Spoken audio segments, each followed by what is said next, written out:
Welcome to And the Podcast Goes To, a new award season podcast from ScreenCrush.com. I'm Erin Whitney, senior editor with ScreenCrush, coming at you from New York City. And I'm Britt Hayes, associate editor with ScreenCrush, coming to you from Austin, Texas. So in our first episode, we talked all about our Oscar predictions, and this week's all about Golden Globes. So I woke up bright and early, live tweeted the Golden Globe nominations, and we got some surprises, we got some really weird stuff, and a good amount of things that we were pretty happy about. So what was your immediate reaction to the nominations, Britt? I mean, I didn't have to wake up super early like you did, but so I had a little more time, I think, to prepare myself mentally, get some coffee, figure this out. But my immediate thing, looking at the list, is it is real wacky this year. I don't understand. Hacksaw Ridge. I think that's the most egregious thing on this to me. Hacksaw Ridge, which is a terrible movie. Yeah, I don't know how it got anything. I mean, maybe Andrew Garfield, but then did the Academy not see Silence? I guess not. But they had to have. I don't know what the deal is. Andrew Garfield is in Hacksaw Ridge might be his worst performance. It might be the worst thing I've ever seen him do in my life. It made me wonder if I even actually like him as an actor, because he's basically doing Forrest Gump. He goes full Gump, and the accent's terrible. It's just it's so overly earnest. It's gee golly, I can't pick up a gun. No, I can't. It's like a parody of Gump, though. It's not even he's trying to do Gump. It's extra on top of Gump. What's the character in what is it? Tropic Thunder, the Ben Stiller character where he plays the slow guy. Yeah. That's what it is. That's basically the character. That's pretty much it. What he's doing. Yeah. Except just religious and saves people. I mean, beyond that too, it's just not a very good movie. It's really heavy-handed. There are some good war sequences, but there's nothing. It's just way too heavy-handed. The story on its own is a really remarkable true story, and it doesn't need embellishment, and it doesn't need hyperbole. And Gibson paints him with such a heavy brush that it's too much to bear. We get it. He was an amazing person, and he was very sacrificial, and yeah, I don't know. I think it's not a good movie. It's not a good movie to sit through. I don't know, but that's, I think, Hacksaw Ridge is the most egregious of the bunch, and I can't wait to see Mel Gibson up on the stage in this new political climate. That's gonna be great. Yeah. Out of anything, I think Hacksaw Ridge I'm pretty shocked about, but I'd have to say the Nocturnal Animals Love, especially because if anything I expected Michael Shannon would get a nomination, but we have an Aaron Taylor Johnson nomination, which I just do not understand one bit of.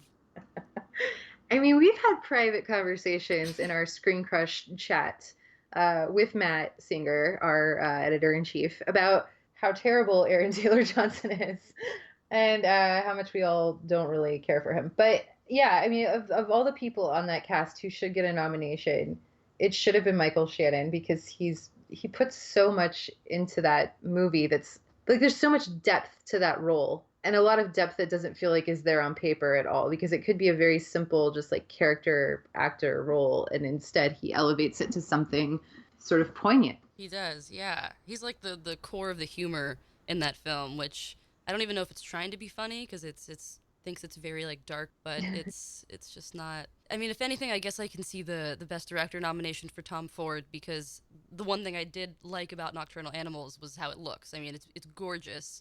It looks like, a fashion spread in the middle of the desert. Everyone is dressed immaculately.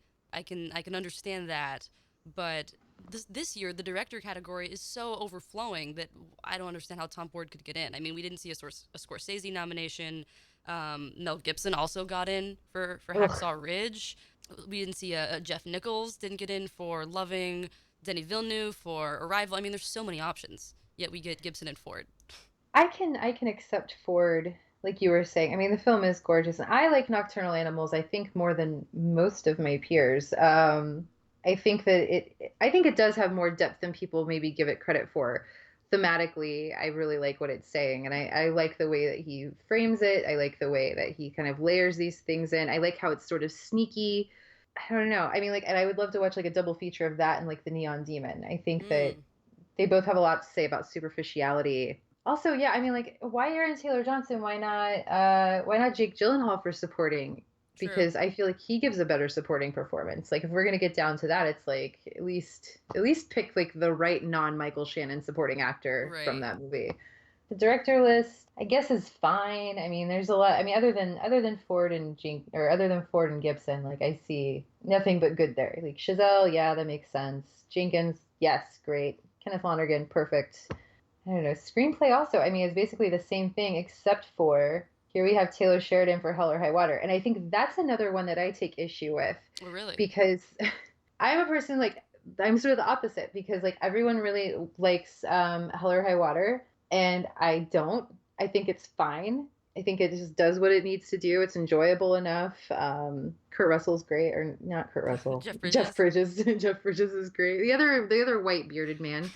Yeah, no, I mean, like, yeah, it's fine, it's fine. But the first thing I thought walking out of that movie was, well, I guess we know why Sicario was so good, and it wasn't because of the script. Mm. Because I just don't see anything really special about Hell or High Water. I don't see why it's getting nominated for Best Drama Film. I don't understand where like this love came from. And I've been theorizing since its release that like I feel like that and the way that people really loved Star Trek Beyond, it was like, yeah, our summer was so crappy that everyone was just desperate to like something. So I think that they attributed a lot more value to those two films than they would have in any other year. I think so too. I think had Hell or High Water opened at the beginning of the summer, we probably would have forgotten about it by now. Yeah. But I mean, it did come at a time where everyone was needing something decent, and I think it's a good movie. I only just recently saw it, so I kind of missed the hype. I mean, I saw it and witnessed the hype, but I watched it a couple weeks ago, and I don't really like westerns. This had nothing that interested me. You know, like three white dudes in a dusty location with guns. Like, no thanks. But I actually was pretty surprised by it, and I really enjoyed it. But even saying that, I don't know if it's worthy of these multiple nominations, and like especially a best drama nomination. I mean, it's good, but there's so many good dramas this year that I don't know if it's better than those. Overall, like I'm looking at this list of nominees overall, and just in the film, this isn't even TV, just in the film categories, it looks like the Hollywood Foreign Press Association is split like between old white people with like no sense of like contemporary culture, the kind of stuff that like we often like spoof the Academy of being, like just Hmm. like a bunch of like old white dudes. And then the other half is like cool hip people. Yeah. Because it's like here you have like all these nominations that I think are some of which are like our worst fears for like the Oscars, which is like rules don't apply. Oh gosh. No. You know, Lily Collins, no. Florence Foster Jenkins, Hacksaw Ridge, Right, a those are lot like of the it, like, traditional. Those are like the yeah. traditional HFPA picks. Like they're gonna love Florence Foster Jenkins, of course. I mean, I think we've kind of stopped talking about that one because it was like it's fine, you know. I mean, I liked it for what it was for a summer movie, but like I keep calling them the Academy. The Hollywood Foreign Press like can't not nominate Meryl Streep, and she's even getting the Cecile B. DeMille Award this year. But like she has to get nominated too. Like it's just it would be egregious if they didn't. So I'm not super surprised by that, but it does represent like the old white members who, you know, it's. But then you see Sing Street slip in there, and then they got 20th Century Women. So Yeah. there's like, yeah, some people are with it, but there's definitely this like divide, and I wonder how much of that is just a reaction to. I mean, of course, it's a different group, but a reaction to Oscars so white, and maybe the Hollywood Foreign Press now is like trying to help that and elect these promising films that aren't just about white guys. But there are still like a lot of things about white people on here. I mean, True. as much as I'm happy to see like Moonlight, get some and like Loving get some love, and some of these picks are really great. There's a little bit, Hidden Figures, a little bit in there. Surprising that it got a score nod. Yeah. Yeah, as much as that, I mean, like there's still like a lot of white people stuff. Like I admittedly have still not seen Lion, but that feels like such a movie for white people to like pat themselves on the back while Oh, watching. completely. I mean, the leads aren't white, but it's a good tearjerker for white audiences to feel like they care about people of color in other countries. Still, yeah, there's still like a lot of Jonah Hill and War Dogs. Really? Like this is what we're okay. And that's before we even get to Deadpool, which is like I had fun watching Deadpool. I think people were surprised at how much I liked it. Among my friends group at least, like I think I liked it even more than some of my male friends, and they were a little surprised because they thought like, oh, but it's so like broy. And I'm like, yeah, but it's like hyper conscious of those attributes and it plays with them. And I just thought it was just like a fun movie. Like, do I love it? Am I going to watch it 10 times? No, but like I had fun when I did see it. And I don't know that it's like worthy of a Golden Globe. Like if Ryan Reynolds gets up on stage, also nominated for Best Actor in a Motion Picture Comedy or Musical, he gets up on stage and accepts an award for Deadpool. Like I'm just gonna like that's it. Like that's really the end times for this country. That's it. We just quit. Yeah, I'm done. Like what are But you I doing? But I also mean again, like we were talking about this earlier, like Golden Globes tend to be wacky. Like they're always sort of the more fun alternative to the Oscars. I think they're always sort of like it's the way you like pregame the Oscars. Like you never take them very seriously. And that's always been my view of it. Every time I sit down to watch the Golden Globes, I don't really take it seriously. A lot of these like categories and their distinctions, they're so strange. The things that they nominate are weird. And I can't really fault them too much because a lot of these nominees, like this is going to be like their one big award for the year. Like they wouldn't have won otherwise if not for the Golden Globes. So yeah, like that's let them true. have it and like we'll get ready for like the real award show. Yeah, Ryan Reynolds can have his nomination, and Yeah. that's it. But I also wonder. I mean, this year there were so many dramas that I think did they just not have enough actors to nominate in comedies because there's really not that many. I'm trying to think of other great options of comedy actors that could have been nominated this year or for comedy films. I think that Rafe Fiennes for Oh, a bigger true. splash. That's true. Yeah. Yeah, Or like actually, even he's Swiss Army Man. That could have gone in yeah. there. Yeah, if we're Yeah. gonna nominate Deadpool, like come on. Yeah, I don't know. I mean, we've also talked about this before too, is like as far as actors go this year, like it was not the strongest year. Oh, here's another supporting actor for a comedy or music. Well, they don't distinguish between supporting actor roles, right? Yeah. Yeah. But supporting actors still, I mean, I can think of several besides, the guy from The Big Bang Theory and Aaron Taylor Johnson.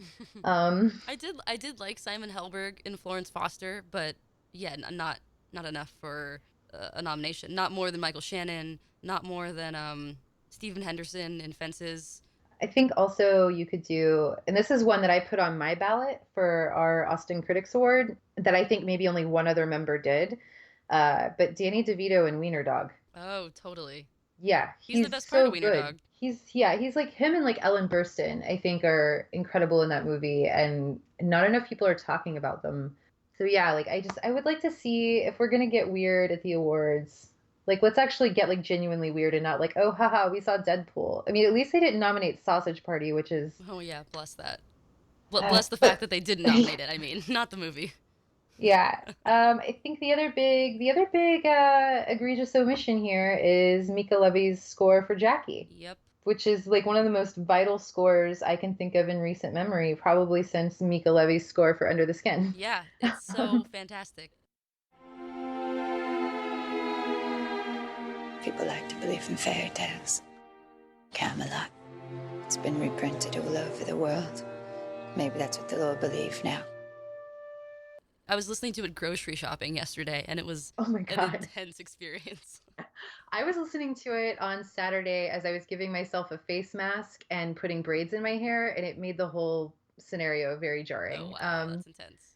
And I Um, mean, I love all the other scores on here. Of course, La La Land's gonna get in for music stuff, and like Lion is it's an okay score, but I think this could be a sign that Lion might actually sneak in for the Oscars in other categories. which means I'm gonna have to finally watch this screener and like pull it from the bottom of my stack and be like, all right, Yeah, let's get do out the this. tissues too, because like my face was just like wet for an hour. Oh no.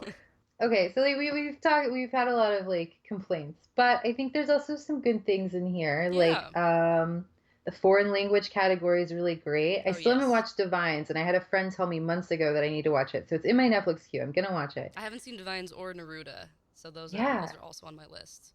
I haven't seen Naruto either or The Salesman. I have a copy of The Salesman, but I haven't watched The Salesman yet.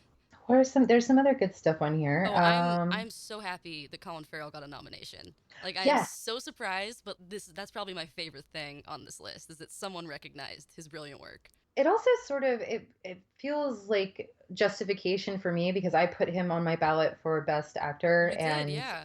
if the Golden Globes are nominating him, then like maybe I'm not too far off, and maybe other critics in my group and maybe, members of the Academy are kind of paying attention. I mean, again, it was not the best year for lead actors, which is kind of a good thing in a way, because I think we're starting to see how bland a lot of like lead male roles are, just how default they always are. Mm-hmm. Because like I can look at a list of like actresses and supporting actresses, and I'm always like battling with like, oh God, how do I narrow this down to five? But with men, I'm like, how do I find five? Because they're all just like, okay, yeah, that's fine. You were not the most interesting part of that movie. Right. So to see Colin Farrell, who clearly deserved it, and yeah, to see him get that is really good. Isabelle Huppert for Elle is Yes. incredible. I was Amy kind of Adams, surprised by Jessica Chastain getting in there for yeah. Best Actress, because Miss Sloane hasn't gotten really any awards recognition, and I don't really disagree. Like, it's fine. She's good in it, but like, when is she not good? But yeah, I think that's another like weird Golden Globes pick, that they're just like, we're gonna toss some support this way, and they gave her Best Actress a couple years ago for Zero Dark 30. Yeah, I still haven't seen Miss Sloane. We had like a couple screenings here, and it's just been like such a low priority for me that I just did not. I mean, I do always believe that she is good. Best Actress in a Motion Picture Comedy Musical, Haley Steinfeld for Edge of 17. That's left field and interesting, and it's a really good movie. It's a sneaky good movie, and it's one I think that people are going to like more a few years from now. Like, I think more people will be talking about it a few years from now than they are now. I've been seeing people say that a lot. I still Yeah, haven't seen it yet. I think I might do that tomorrow night. Planning. I really love it. I've seen it a couple times now, and I think it's really great and like sneaky great. And I think the reason why people keep saying that is because it's something like Mean Girls, where like it's so dead on and so funny and so like real that it's just going to take, I think, that younger audience a few years to catch up, and then like people sort of in between the younger and older crowd to finally give it a chance. And then I think once you have the merging of those two groups, like we'll find that sweet spot in a few years where everyone will just come around and you're going to see all these think pieces like why Edge of 17 is like the best coming of age movie in years. Or people on like there's gonna be like a Jezebel article that's just like, why didn't I watch the Edge of 17 10 years ago? An investigation in gifts. I can see it. Yeah. Do you have any other thoughts on these film categories? Oh, I was really happy. I don't remember if I said this. I might have. I was really happy to see Sing Street get a Best Picture Comedy nomination. You did mention Did that, I? and we were Okay. talking about Sing Street earlier today. Well, you missed this because you were not in the office. So I finally watched Sing Street last night. Oh. Yeah, finally. I'd been resisting it because I kept hearing how good it was, and it's one of those weird things. Like every year, there's the one movie that people are like, "Oh, it's so joyful, it's so feel good, it'll make you so happy, it's so great," and like almost unanimously, like I've seen very few people criticize Sing Street, Yeah. but for whatever reason, it triggers something in me that makes me like not want to watch it because I fear that like those expectations have been set too high, and then I know for a fact that there's no way it could be that good. Yeah. So then I just put it off because I'm like, it's not going to be that good anyway, whatever. But I finally watched it last night. My friend convinced me and we watched it. And I really like it for the most part. I find it quite charming. I don't think the music is that good. I think weirdly the music kind of gets worse as it becomes more original. Hmm. But like the kid with the rabbits is great. Like I wish the whole movie was about him and his mom instead, I would because watch that. that kid would have been my boyfriend in high school. Like, there's so much of it that I do like, and the actors are all great, and like Jack Rayner's great, and Maria Doyle Kennedy and Aidan Gillen as a couple is like amazing to me. I love them both.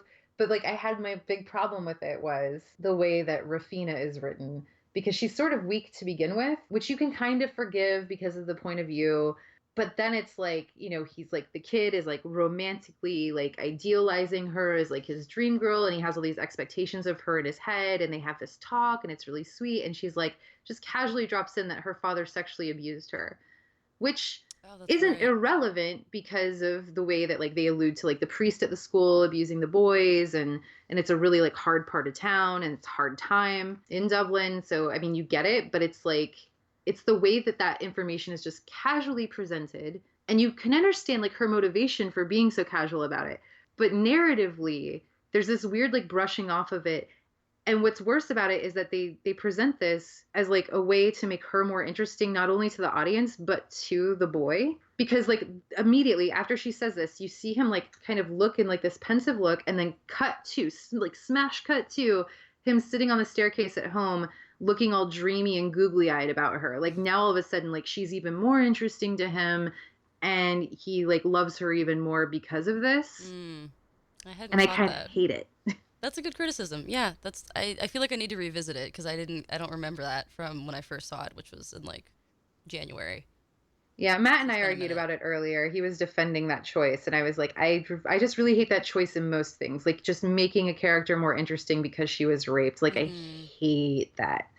So I actually paused the movie at that point, and I was like, Oh. movie, no, like you cannot do this. And then I did that anyway. But whatever. I mean, overall, it's charming though, so I'll allow this nomination to happen. Okay, you're not too angry. No, I mean, the other reason I think I was resisting watching it to begin with is because I hated Begin Again so much, which is another movie with like a really horribly written female character. Did you like Once? I have not seen Once. Okay. See, I haven't I'm seen a Begin weird Again, anomaly. but I've seen Once, so. I know I hear that Once is really great. I know that song. I'm very familiar with it. I think I get it, but yeah, like I hated Begin Again so much that I don't know. But maybe that's also why I liked Sing Street more than I thought I would because I hated Begin Again. Maybe. You do have a note here about like what do we think about Jackie? About Oscars? Yeah, like do Well, we think that I'm sort of starting to get worried because I felt, and I think this might have been clouded by my own love of Jackie, but I felt so confident maybe a week ago and previous to that Jackie was going to get in for a Best Picture nomination. And I've had some conversations with people and just sort of looking at the Golden Globe nominations, I'm getting a little nervous that maybe it's a little too weird. And I mean, it could get in, but when I'm thinking about the top five, I feel like at this point, I'm thinking that Fences or Lion or Hacksaw Ridge, maybe, unfortunately, ugh. might even like sneak in above it. But maybe if there are more than five, it has a chance. But I mean, it did win. Last night was the Critics' Choice, so it won a bunch of. I think it won Hair and Makeup, and Hmm. there was another one. It won some other technical ones, which I think it has a lot of chances for. But I don't know. I feel like it could be a little too off-putting and weird for the Academy. What do you think? It's weird because when we were talking in our last episode, I really thought, and I've had this belief the whole time that like it is what I was calling like an Oscar bait and switch, is that it's like it has all of the outward appearances or like surface qualities of like Oscar bait, like it's a biopic. It has a favored actor in it. It's about JFK. Well, sort of. I mean, like, so it has that like attraction to it. Like all of these things, it like checks off all these boxes. Right. Like there's like the period piece, it's costumes, all this stuff that like would lure them in, and then they would just sort of have that switch where like once they sit down to watch it, it's like, oh, this is actually it's quite jarring and discordant, and it's unconventional as all hell, and but ultimately they would be rewarded with like a movie that's way better than what they were expecting. And Mm-hmm. now I'm starting to think like you, like getting worried that maybe those unconventional qualities are too off-putting for them. Like maybe they didn't like being tricked. Yeah, maybe. I mean, it didn't even make, not that I'm that surprised, I guess, but it didn't make the AFI top 10. And it's just like slowly not appearing on as many lists and nominations that I thought it would. And I don't know. I think that obviously Natalie Portman is like a shoe in for a nomination, maybe a win. But I don't know. I think I've been seeing more backlash against it than I expected to. Because, I mean, the La La Land backlash I expect because not everyone's going to be super charmed by that. But this, I don't know. I thought it was artful enough for people to appreciate, but with more traditional biopics like Lion and Hacksaw Ridge and Sully, I feel like those might move the Academy more than Jackie will. Yeah, it's really weird. I mean, I do feel like Natalie Portman has to be a shoo-in at the very least, and I feel like, yeah, I don't know. I agree. Like, I was surprised at some of the backlash I've even seen in social media over the last few days. People finally watching Jackie and going, actually, I don't think it's that good, and it's Mm-hmm. like, well, you're wrong, but okay. Exactly. Yeah, I mean, La La Land, I did expect. I mean, honestly, like I walked into La La Land thinking I would not like it, that I was going to be a result of that like whiplash from like everyone loving it at TIFF. Mm-hmm. I just thought it was part of like the festival bubble hype, that it was just like overhyped, and then it won me over. I mean, weirdly Yeah. though, of my list of like my top 26 films of the year, which I still have to whittle down to 10 somehow, La La Land is not on that top 26. There are like Oh, really? 26 films I loved more than La La Land, as charming as I find it. Wow. Okay. Yeah. So I don't know. I mean, but yeah, backlash for that's understandable. Anything that is so loved, is going to get. There's been no Moonlight backlash though, Right. really.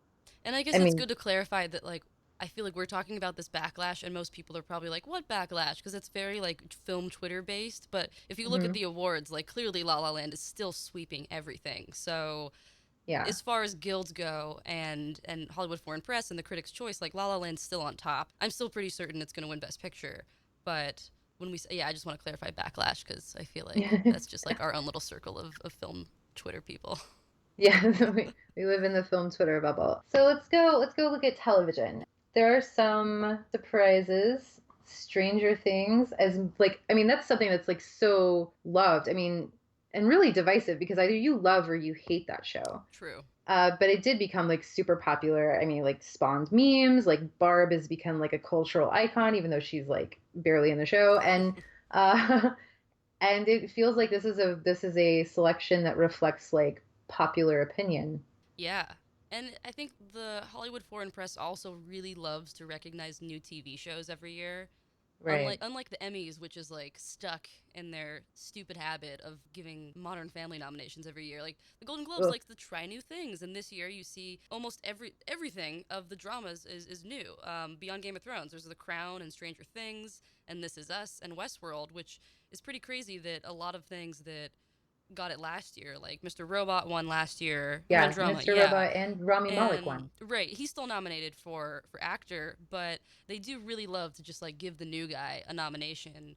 And then the second year around, that new guy never really gets it again. Like, but Mozart in the Jungle is back after it won last year, which I feel like it probably won't this year. I feel like Atlanta is like the newcomer that's gonna like sweep the comedy Yeah, series I still category. have a DVR full of Atlanta that I need to watch. I still haven't watched Atlanta, so maybe I'll kind of start that later this week once I'm kind of done with movie stuff. But yeah, you're right. I mean, they do. They recognize the new people, or the new shows.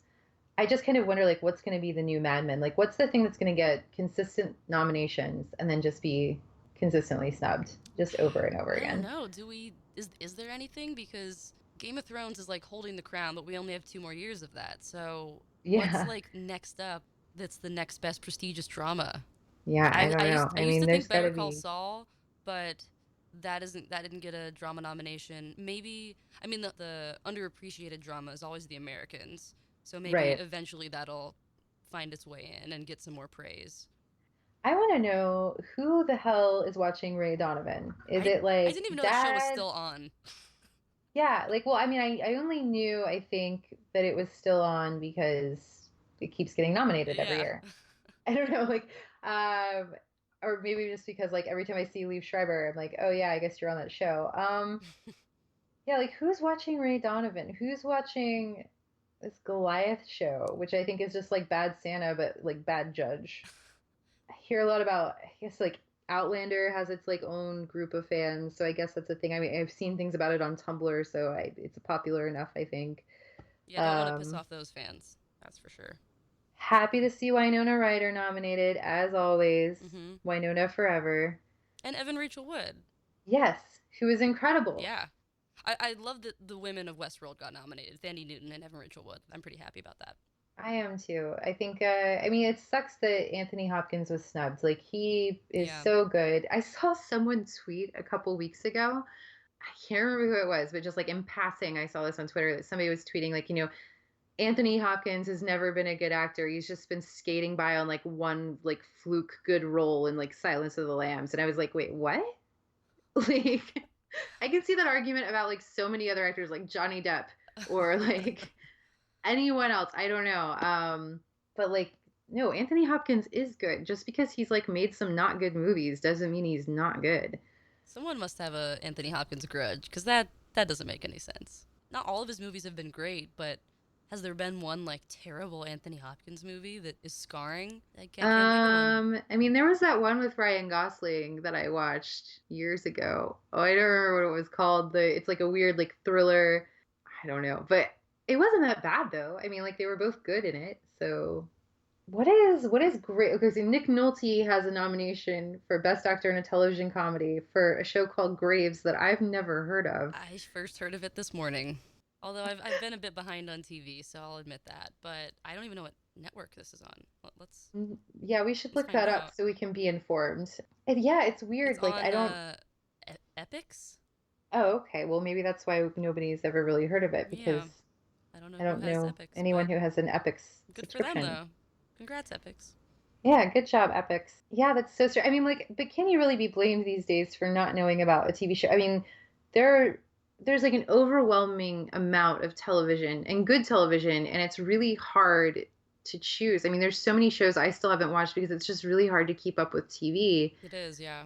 I Especially mean, this year. Yeah, with TV, with Netflix releasing a new show every other week, and Amazon back in the game strong, and stuff coming from Showtime and places like Epix and other random networks that didn't previously have shows. It's like impossible to stay up to date on things.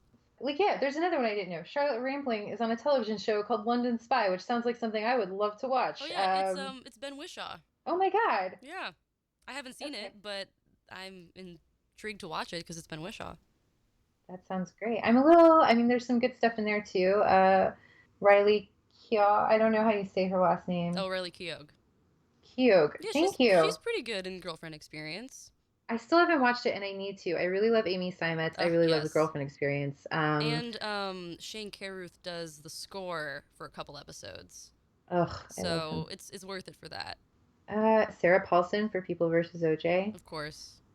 Yeah, I mean, how could you not? I think my one thing here that I'm kind of surprised about is that we have a nomination for Sarah Jessica Parker for Divorce, and she is really good. I mean, I think she's better than that show as a whole, even though her character is kind of the least compelling part. The thing I'm surprised about is that for supporting actress, we don't have Molly Shannon for Divorce, and Molly Shannon is great. I mean, she's Mm. like great in everything, but she's like really good on Divorce, and like her and Tracy Letts are the fictional couple I never knew I wanted. Like, Ooh, yeah, I haven't seen it yet. Is it worth watching for that?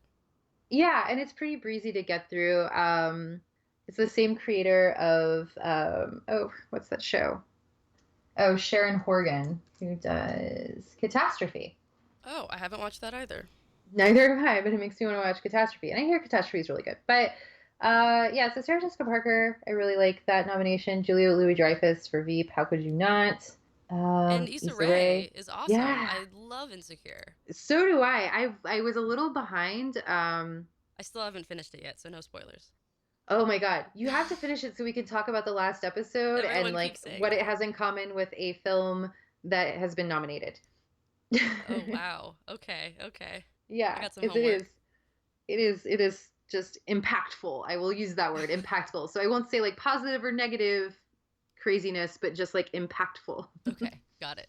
That's really good. Yeah, Issa Rae, I love her. I love Insecure. So good. But it, like you said before, how they group together supporting for limited and series. It's kind of a shame because it's not just comedy and drama, but it's also limited and films made for TV, which is like there's so many shows now that I think they're really limiting how many people they could nominate because you could have nominated so many people. Like you said, Molly Shannon, um, also the whoever her best friend is on Insecure.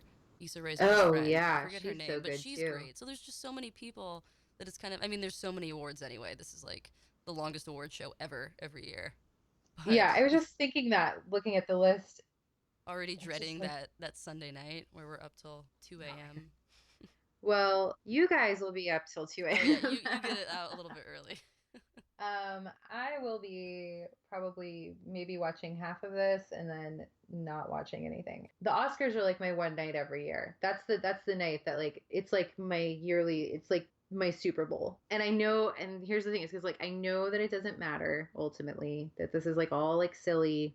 But I get like really into it. I get like rooting for my teams. I get like very passionate about it. And it's like it's a whole thing. Like I get like food and champagne and I'm very happy. Totally. The Golden Globes are not, I mean, Golden Globes are like a preamble. So I usually don't even end up watching all of it because it is so long. And if you're going to have it be this long, why not divide your supporting categories? Right. Yeah. Think I like the Golden Globes more as a viewing experience because everyone's drunk. So Oh, it's yeah. just so fun to see. Like I'm never gonna forget that gif of Viola Davis pouring champagne and just laughing between commercial breaks. Like that's just gold. And then the Oscars are a little more, buttoned up, but still obviously a fun night. But this year I'm kind of like not looking forward to either because we have the most uninteresting hosts, like Jimmy Kimmel and Jimmy Fallon. The two worst Jimmys. Ugh. I mean, Ugh. I'm Jimmy Kimmel. I'm a little bit more interested in him as a host. He did a good job with the Emmys, but Fallon, there are better Yeah. options.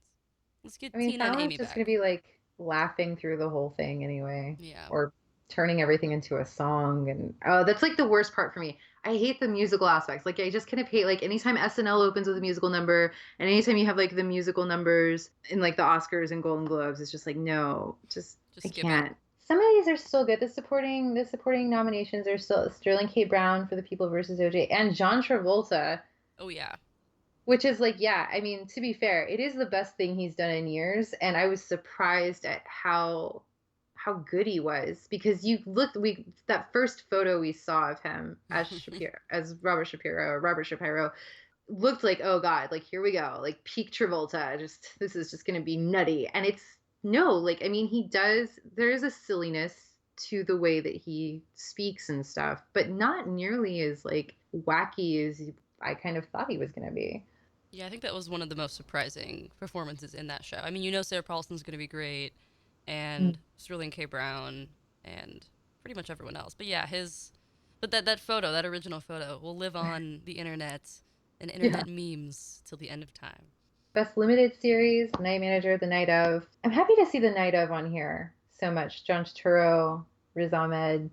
I mean, like I really love The Night of, and I think I liked it ultimately in the end more than some other people did because I think a lot of people were expecting like a conclusion, like this is a conclusive answer to what has happened here, and that's not the point of that show. And I think the show makes it very clear that that's not at all what it's interested in exploring. So I really enjoyed it. I wouldn't mind seeing another season of that, told from a different perspective or following another case. I don't know, but yeah, I mean, like that's really. Have they talked about a second season yet?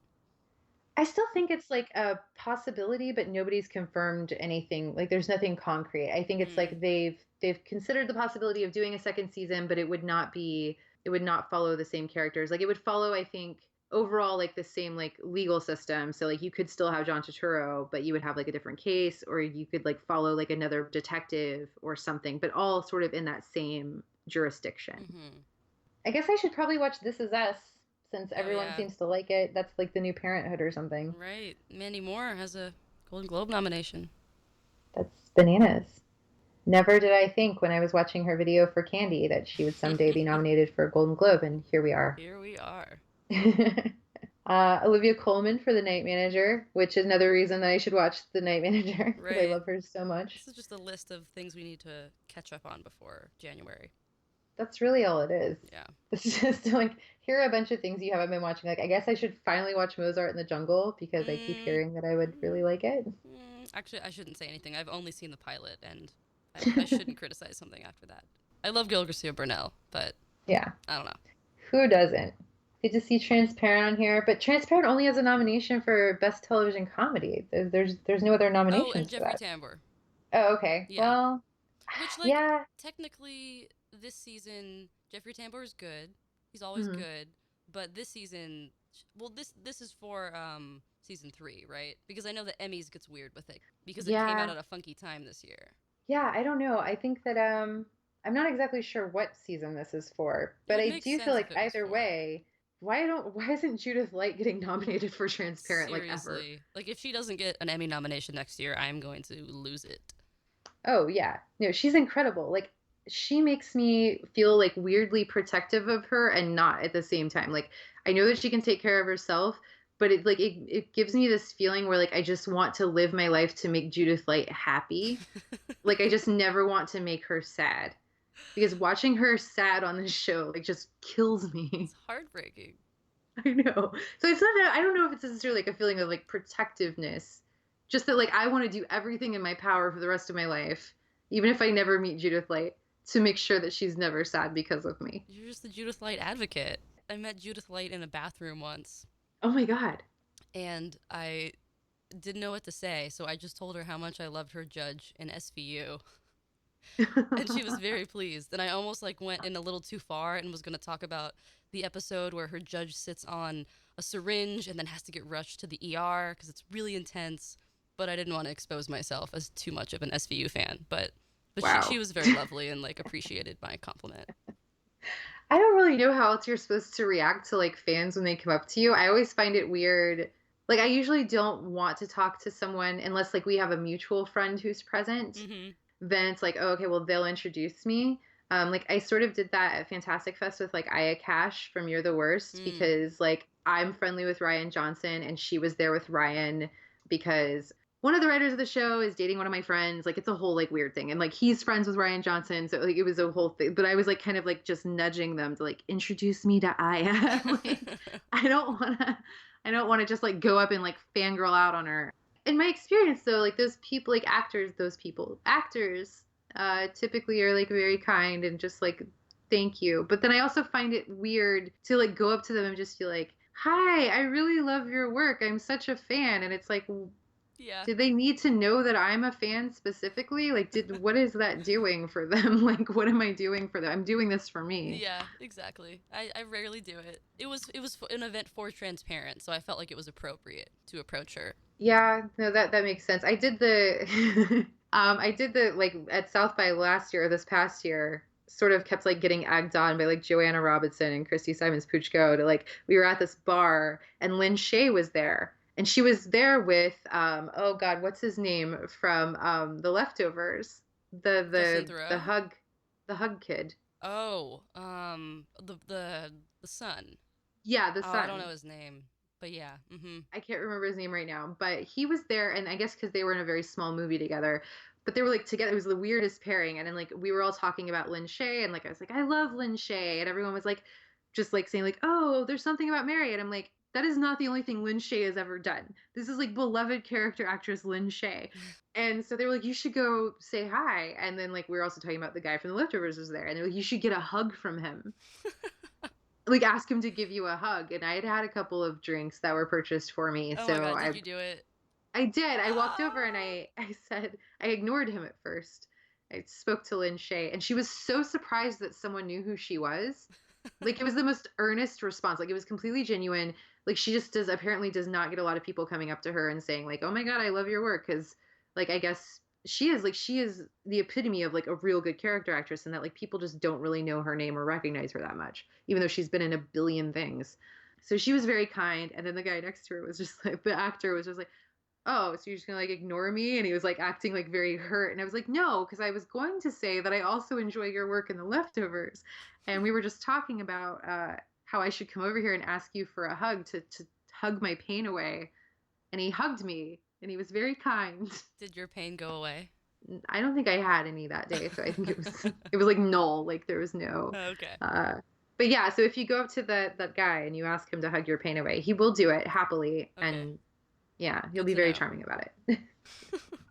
And which is a good reminder, to bring us back to this, that The Leftovers yet again is snubbed. Yes, yeah. Which is How did just I? complete bullshit every single year. I don't understand. What it is that show is just too good for people. Yeah, it's just above awards, Best And I show think on it's also TV. a good lesson too. I was reminded of this with Westworld, is that like The Leftovers is not a show that is interested in giving you like explicit answers to its mysteries. Completely. Like there are like certain smaller like mysteries that you'll sort of see unfold over a season, sort of like the thrilling aspect of it, but it's like a very like dramatically thrilling aspect. It's more interested in like characters and those those stories and telling like really human stories. It's not interested in answering things, whereas like Westworld at first presents itself as a show that is not going to like give you explicit answers. This is not, like it's more interested in like thematic explorations, and then by like the third or fourth episode you realize like, oh, this is not the show I thought it was. Like this is all about mystery. And so like Westworld becomes this hugely popular show, and The Leftovers is still not. No one pays attention to it except for like us apparently. Yeah. But it's a much more rewarding show ultimately. It is. Yeah. And it does way. deserve Writing, score, Oh my God, the performances, score. directing, like literally, it's just brilliant. Yeah. It is. It's so good. Every aspect of that show is so good. I don't understand why we're ignoring Justin Theroux and Regina King and giving Regina King nominations for like other categories, but not. We're just gonna keep ignoring The Leftovers. Maybe it'll finally get something with its last season. Maybe. Yeah, it could be one of those where that like happens. the last year they're like, okay. Right, we'll recognize this, because what else does HBO have dramatically beyond Game of Thrones? I mean, there are things. I guess. I Well, don't know. I mean, Westworld, I without, guess, like, but if Westworld hadn't worked out for them, they would have been screwed. yeah, they would have. And now they have at least like 5 seasons of this. Well, I guess they have a new David Simon series, and that could be another thing that gets consistently snubbed, as most David Simon things do. Oh, I just want to say, if we're going to go back to movies real quick, I'm so eternally grateful to the Hollywood Foreign Press for not nominating the Rules Don't Apply song. Oh my God. Thank you I still so haven't much. seen it, but I think that you should describe to people what this is. The song is sung by Lily Collins in this movie, and she sings it to seduce multiple men, and literally the men will take their clothes off and have sex with her right after she sings this terrible song. But no, actually, they don't even take their clothes off. Spoiler alert, Alan Erdenreich, am I saying his name right? Erdenreich? Han Solo. Alden Ehrenreich. Han Solo jizzes in his pants when she sings the song because he can't even contain himself. Wait, what? Yeah, that's what happens in the movie. The rules do not apply to his crotch, apparently. They don't. Wait, but the song it's called Rules Don't Apply. It's called Rules Don't Apply, and she pretty much just recites that line over and over again. And then there's But like how? Let me look up the lyrics because I need to demonstrate how terrible. Yeah, this song I want to hear like a demo of what this song sounds like. One day I told my friend I was terribly blue. You think I'm nuts, right? Was it far too late? Get that person out of here. I think you should see someone. When you told me the rules don't apply to me? He thought for a moment, then he answered. You know, they don't apply to you either. He said the rules don't apply to you. It's just painful. The melody is so bad. And then she says it like 6 more times. And mind you, in the movie, they say the rules don't apply at least 3 times. I mean, in this town, aren't those the rules? You're an exception. The rules don't apply to you. They say the title of the movie multiple times, which, like, if you need Usually to say that, I enjoy that, though. I like any movie where they say the title, even if it's a bad movie. I think especially if it's a bad movie, if they say the title of the movie casually as part of conversation, I get really excited. Like at the end of The Magnificent Seven, spoiler alert. Oh, yeah. Oh my God, where there's like the voiceover with like Haley Bennett, and she's like, they were truly magnificent. And it's just like, yes. They just couldn't end the movie without it. I know. And then all of a sudden the movie's like a little bit better than it was. You're just like, yeah, they really were, weren't they? All right, well, do we have anything else to cover? I don't think so. I think we hit all the stuff. Well, what else do we have next coming up? SAG nominations are this Wednesday. The day this podcast will come out, the SAG nominations will be out, so we will not be talking about those, obviously. Clearly. But all the good stuff happens next year with the Producers Guild nominations in January, then the Directors Guild a couple days after that, and then SAG winners and all that stuff. So there's lots of stuff. Indie Spirit, which is the same weekend as the Oscars, as always. So oh, yeah, that's always fun. there's lots to look forward to. But it'll be interesting to see how things change between now and then, and if our conversations change, if our predictions change. We have a busy couple months. Yeah. So our next episode is going to be on December 28th. And since not a whole lot will be developing in the award season race yet, we're going to use that episode to talk about our end of year lists and the best movies of 2016 according to each of us. Thanks for listening. You can get new episodes of And the Podcast Goes To every other Wednesday on iTunes and YouTube. For more of the latest movie and TV news, head to ScreenCrush.com. Follow us on Twitter, like us on Facebook, subscribe on YouTube, and follow us on Instagram and Snapchat at the username ScreenCrush.